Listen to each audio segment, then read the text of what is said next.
Et voilà, du réconfort. Après 6 semaines passées dans l'enfer de Gaza, Aurélie Godard est rentrée chez les siens.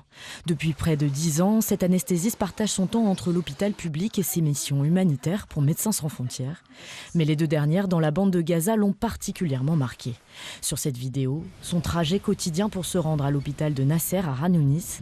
Pas un immeuble n'a été épargné par les bombardements. Ça, c'est à Khan Younis, c'est des photos qu'on prend dans la rue qui amène à l'hôpital, avec des buildings qui sont tous effondrés, et puis une vie qui a repris, mais des gens qui vivent littéralement sur ou dans les décombres. Et puis il faisait 35 degrés en journée quand je suis partie. Vous n'avez pas accès à l'eau, ou en tout cas de façon très difficile.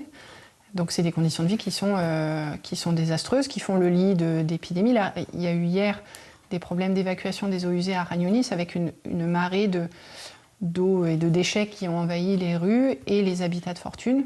Donc les conditions de vie, en plus des blessés de guerre, les conditions de vie sont cataclysmiques pour ces gens-là.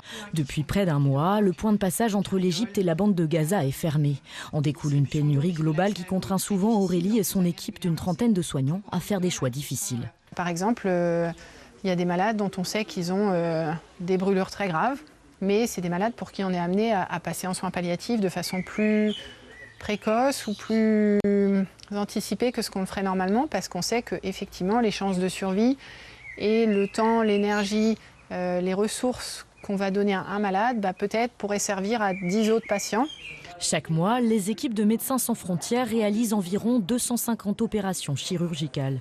Une goutte d'eau au regard des centaines de milliers de personnes souffrant de malnutrition ou blessées par les bombardements. On fait presque rien, mais le presque fait une différence énorme.